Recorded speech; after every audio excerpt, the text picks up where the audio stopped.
Hey folks, let's continue on our conversation with polynomials. I actually want to start with last night's homework. What'd you think about completing the square? Pretty neat technique, isn't it? It truly is like the coping saw of quadratics. It's a very specialized tool, um, and it's fun. It actually can make some quick work of some equations that you can't factor. Uh, so here, take a look at some of these answers. Um, if we were in class together, I would have called your attention to number 31. So let's do the same thing. How did it go? Listen, it's got a coefficient other than 1, so you got to factor that out. But you also, just as importantly, need to leave out the constant. You need to just let negative 31 just kind of be on the outside of all this action. So I factor out a negative 2. And I leave a space for this very important number. It truly is the number that completes the square. Remember, 16 is going to not just be because, but it is half of negative 8 squared. And half of negative 8 squared is negative 4 squared, which comes out to 16. But remember, I really didn't put 16 in this problem. No. I put negative 2 times 16. So I actually put negative 32 into this problem. Since I put in negative 32, I have to undo that. I have to add 32. So we want to keep this equation balanced. I can't just magically put numbers in without undoing that. Well, once you get it to that point, you can write it in factored form. You can subtract or add negative 31 and 32. That's why we get plus 1. And basically, you can solve that equation using some nice little algebra. You end up with the square root of 1/2. It's actually plus or minus 1, the square root of 1/2. But it'd be better to write that as root 2 over 2. Remember, you have to multiply top and bottom by root 2 in order to rationalize the denominator. Another skill from days gone by. And we end up with this pair of numbers. Those are real roots. They do show up on the graph. If you looked at the graph, you would be seeing a upside down parabola, and you would see the decimal values of those two roots. It turns out that both those roots are positive, so we see positive roots, but the y-intercept, fittingly, the y-intercept would be down here at negative 31, which is just another little check when you look at the graph. If you do have other questions on the other problems, that'd be something that you can check in with me, and I'd be happy to go over. Very important, make sure that you know how to complete the square. And so the sort of the cat's out of the bag, isn't it? Why do we have completing the square? Well, it actually allows us to solve any quadratic, right? Because when you complete the square of a generic ax squared plus bx plus c, as we discovered at the end of the period yesterday, we end up with the infamous quadratic formula. So the quadratic formula is our next tool in our tool belt. What tool might go with the quadratic formula? I like to think of the quadratic formula as a tool that can solve any quadratic equation. Any quadratic equation. So what tool can cut anything? A chainsaw? Yeah, but I'm going to introduce you to what's called a sawzall. And a sawzall, as it says, can saw all. It's usually a demo tool used for cutting studs out of walls, but it truly is the cut-all of tools. Now, the quadratic formula, it's definitely something that you want to know. You want to have it memorized, right? It's the opposite of b, plus or minus the square root of b squared minus 4ac all over 2a. Okay, it hasn't changed and it never will, but I hope you now know where it comes from. It comes from completing the square. I always like to tell my kids that, my students, that make sure that you can teach your kids the quadratic formula. Yes, the quadratic formula is so important that you want to be able to teach it to your kids. So you can't say, I never learned that, but rather you need to be able to help them. And if you don't want to help them with the quadratic formula, then don't have kids. Here's a little funny comic that I always like to show. Here's a guy that needs to teach his kid the quadratic formula. So it looks like he came out of the room, made a phone call. Oh yeah, homework helpline. I need to have you explain the quadratic equation in roughly the amount of time that it takes to get a cup of coffee. Okay. All right. Are you ready to do a little quick review of the quadratic formula? Well, I thought that we would blend together a couple things because that's what we're trying to do in this chapter. Here's a polynomial, p of x cubed minus 2x squared plus 5x. Now, don't get too excited. Yeah, you can't use the quadratic formula on a cubic, on an x to the third power. Okay, so before we get too jumpy about the quadratic formula, we obviously want to factor out an x. And when you factor out an x, which is some pretty basic factoring, now you're left with a quadratic equation. So x squared minus 2x plus 5, okay, that thing is ready to be thrown into the quadratic formula. Keep in mind that you can't factor that. Okay, you can't factor it. You could complete the square if you really wanted to, but we're going to practice the quadratic formula right now. And of course, you should know it. So why don't you plug in A, B, and C? Why don't you see if you can do the quadratic formula here? That's what we would have done in class.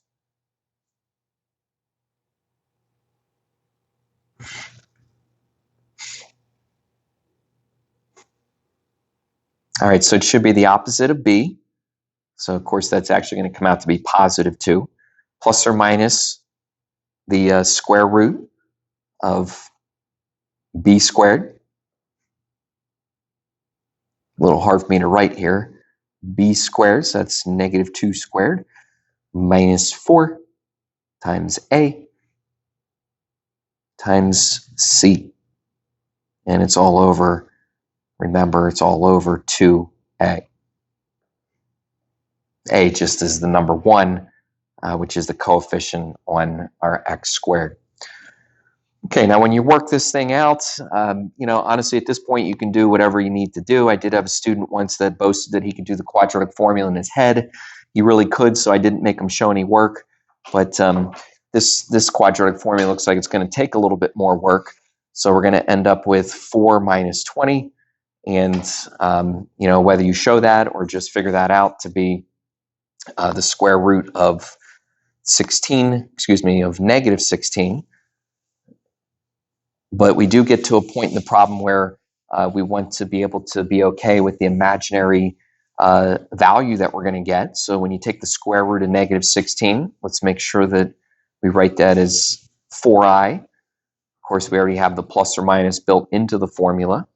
And we're going to end up with a little heart method to finish this. So our nice simplified answer comes out to 1 plus or minus 2i. Which, don't forget that that's actually a conjugate. A conjugate just means that we have the plus and the minus. All imaginary answers come in conjugate pairs. And, it looks like the quadratic formula doesn't really care if you have imaginary numbers or not. It can handle both real and imaginary.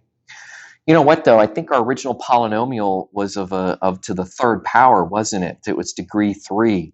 So we want to be careful when we're writing our final answer here that we do list all the roots, and of course not forget the x that we factored out would have given us a root of 0, and so our nice kind of little final answer of roots would be, 0 and our 1 plus or minus 2i.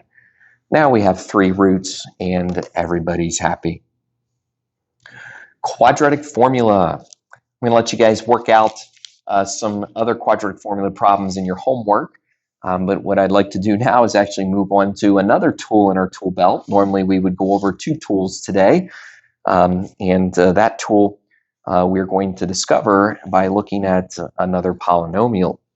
Now make sure you see what I'm giving you here. We've got 2x to the third power minus 2x squared minus 38x minus 10. Okay, so another polynomial. And this time I'm giving you a root. That's nice of me here. We're going to say that x equals 5 is a root. and that's a given. So I would assume that we're going to use x equals 5 to figure something out. Now, what can we figure out? Well, we can figure out that we have a factor. Yeah, of course, if x equals 5 is a root, then x minus 5 is a factor. And if x minus 5 is a factor, that means it should divide. You mean like long division divide? That's what I mean. Because remember, if something's a factor, that means it goes evenly into the problem. And so we have another tool, but it's a tool that you guys have used. We just kind of want to remind you that long division is able to kind of like break up. Long division is able to break up a polynomial. It's able to kind of like factor it up. What kind of tool might be something that can break up or sort of split up a polynomial? Well, this time I chose a block plane. A block plane is actually more of kind of like a hand plane that's able to break down a piece of wood. It actually planes it down to be a smooth, flat surface. The reason I chose a hand plane was because when you use long division, it's kind of like you're doing it by hand. It's kind of like the long way to do something. Okay, but it's a good way, and it's something that we're going to apply to this polynomial, long division. Okay, let's do a quick review, at least on how we can use this to solve this problem. I know you guys have done some long division just in the last couple days or couple weeks, but I'm going to look at my leading x, and I'm going to look at my leading coefficient here, and I'm going to ask myself, what do I need to multiply by? And I hope you say that the answer is 2x squared. Because when you multiply 2x squared times x, you get 2x cubed. You always want to get the same thing. Make sure you distribute and multiply again, and we're off and running. Now, feel free to just do this on your own. I'm going to stop talking so you can just kind of work this out. I want to say one more thing, because it's the step that kids tend to forget. You want to subtract this line. That means that you're going to change the sign. I like to change the sign on both of my terms when I go through this type of, when I go to this step of long division. All right, are you working on here?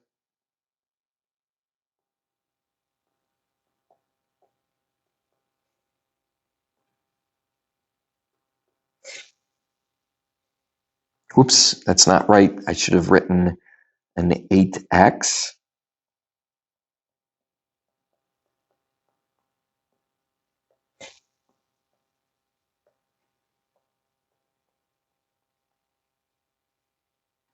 And my last term here should be a 5.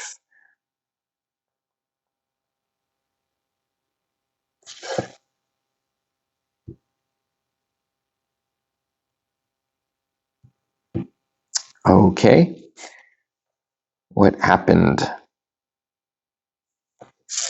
Yeah. What am I doing here? I'm thinking about something else. So it's not a 5, it's a 2. That way I can get a remainder of 0.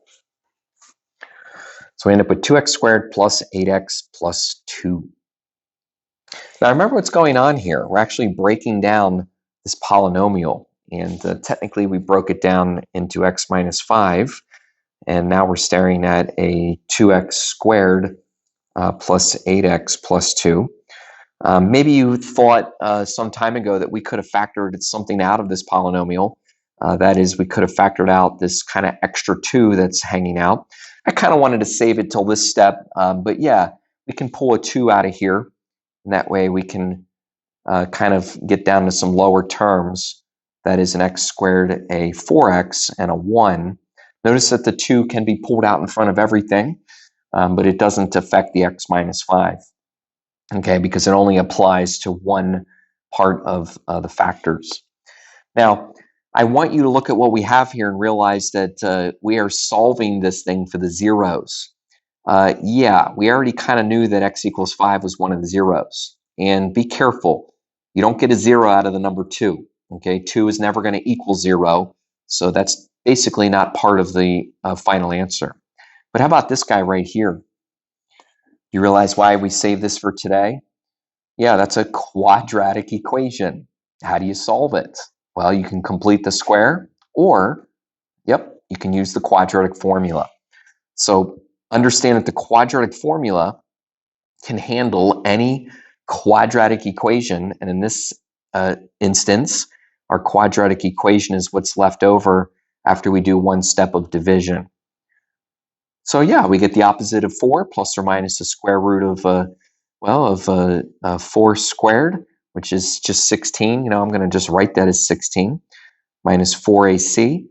Well, that's just going to be minus 4, and it's all over 2a, so it's just all over 2. It looks like we're going to end up with negative 4 plus or minus the square root of 12 over 2. And I wanted to make sure that we were minding our manners. Make sure that you simplify root 12. Inside of root 12 is a 4 and a 3, and the 4 comes out as a 2. It leaves the 3 behind. And we have ourselves another nice example of like a heart method, where I can simplify this to be negative 2 plus or minus root 3. So how are we doing with all of our roots? Okay, if we're going to make a list of roots, usually they're written on one line. We're going to end up with negative 2 plus or minus root 3. And we also have 5, which gives us 3 roots. Of course, we were looking for 3 roots from the beginning. Now, we haven't done anything with the graph, but I wanted to just make mention that we could graph this. I don't want you guys to shy away from graphing what's known as conjugates, like negative 2 plus or minus root 3. It turns out that negative 2 plus or minus root 3 will come out to be 2 decimals. I honestly did not calculate them ahead of time, but they're 2 negative decimals. And you're allowed to put them on a graph so that you can draw a graph that is going up on the right as it crosses through 5 and then passes through these roots also and then heads down the opposite direction. When I label the first one, I definitely need to label this one as negative 2 plus root 3 because that's the one that's on the right.